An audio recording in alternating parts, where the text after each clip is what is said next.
Hello everybody, it's Mike with another unpacking video. Now what is this? I have some ideas.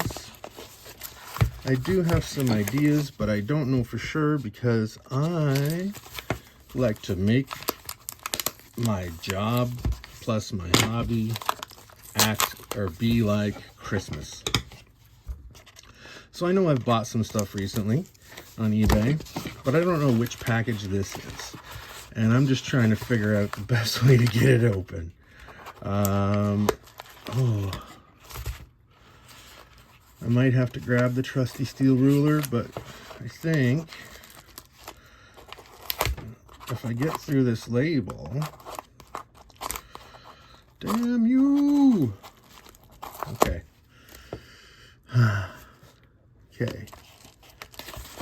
I have an idea where the item is. I'm savage. I'm a savage like this. Okay. I got it open. Oh, it's very tight. Like a twigger. Oh. Oh, okay. Oh, yeah. Okay. I have a good idea. Okay, guys, this is one of my trading card Holy Grails, just like the Toxic Waste Zombies from a few weeks ago. Okay, this is, you guys saw I got the 1991 Impel G.I. Joe trading card set last week. And that was one that I'd always had part of the set, but not the whole one. So Impel 1991, that's the era when I was really big into collecting as a kid, when I was grabbing everything, the Marvel Universe stuff, G.I. Joe stuff. But this is an older set. This is from 1987, and I've never seen this entire set before. I've never held or looked at this entire set before. But this is the original, or the older G.I. Joe set of trading cards made by Comic Images in 1987. And this is based on the comics and the cartoons. Now, what makes this a big deal is that these are not easy to find, and these are in very good condition. And they are normally very hard to find, especially the whole series. I've had a few of these cards. I recently gave this card to somebody, this exact card. Like, that's weird. That's an old image of Flint. I don't know if I've ever seen him like that. I'm not sure where it's taken from. Probably the comics. Something else I wanted to point out too is that I've been meaning to mention for a while is in this era, you know, I think in the Comics Images trading cards, I think they used the line work from existing comics and images, but they had someone watercolor paint them because they all look very similar. They had someone redo the colors because they're not the same colors from the comic books or from the other places where they've used this art.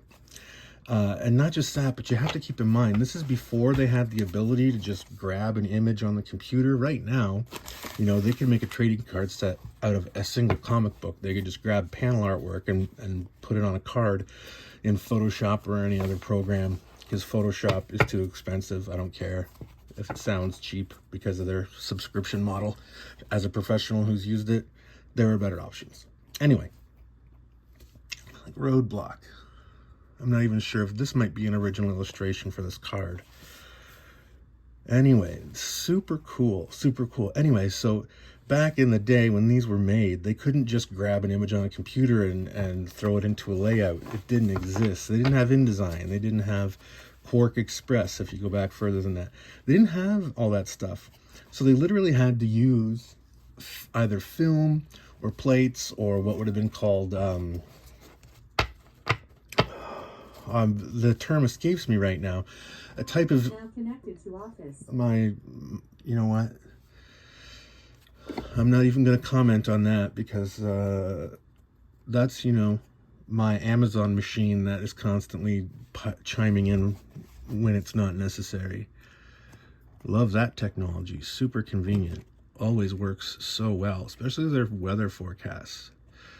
So sarcasm, folks. I actually just removed a little bit off the corner of that card. But yeah, super cool. And as I was saying, so I know the term, but I can't think of it right now. Quick Kick is the one that I got the individual cards of a little while ago, if you've watched my previous video from the 1991 series. But yeah, I have never seen all of these from the 87 series. Zorana, Lady J, I haven't seen any of these cards before, and super cool. Part of my collection of G.I. Joe trading cards now. This will all be going into my personal collection to enjoy for a while. I'm going for the hat trick, which is to get the... there's one other major G.I. Joe trading card set from the 80s and 90s vintage era. And there's a lot, it just so happens, for some reason, there's a lot of franchises that had 3 trading card sets at this time. Obviously, Marvel had more. DC had more too. But in this case, there are 3 major G.I. Joe trading card sets. This is the oldest one. And I've got, so this is 87. The next one's 1991. I've got both of those. Then there's another one from, I believe it's 93. And I believe that one is already on its way. I recently picked that up as well. So that'll be the hat trick of G.I. Joe vintage trading card sets. I'm really happy with this, really great condition. And the point I was trying to get to was, I can't, you know, what's funny is when I thought about this before, there's a term,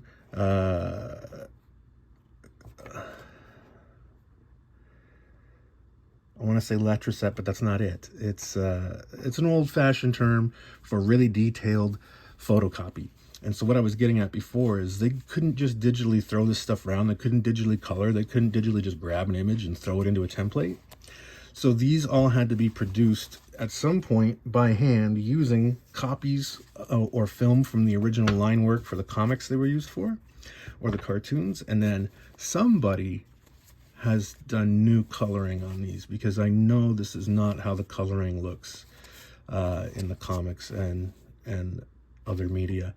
And this is something it's a common visual theme in the Comic Images produced trading cards of this time. The Marvel cards that did this time are have the same look. They all have kind of a watercolor look to them. So I'm sure they were all produced that way. There was probably a house artist that did the coloring for them. Anyway, super awesome. I'm super happy with this. I am jazzed to go through these and read them. They've been set up in reverse order, 55 card set, you know, back when trading card sets could be 55 cards and that was it. I think small trading card sets are underappreciated, and when things got really commercial in the early 90s, that kind of disappeared. The smallest set you saw was 90 cards, but they were all trying to do 180, 200. I was actually just organizing some stuff and putting them in new holders today, and noticing how there's a couple sets from the 90s where it looks like they really stretched and did multiple cards of the same character just so they could get a 90 card count. And I will definitely discuss and talk about that in a future review video. But for now, these are going in my personal collection. I'm super happy with that. Great shipping. Really glad to get these. Super excited. Can't wait to go through them all. I love these trading card sets because they're like a time capsule. They're like a freeze frame, a moment in time. More than I find comic books are, because characters are changed and adapted over years in the comic books in order to keep them in the present. And I like going back and looking at these. Same reason I really love guidebooks. You can get all the details you need in a trading card set, but you don't, like, there's a trading card set out there of Ninja Turtles comic book cover artwork.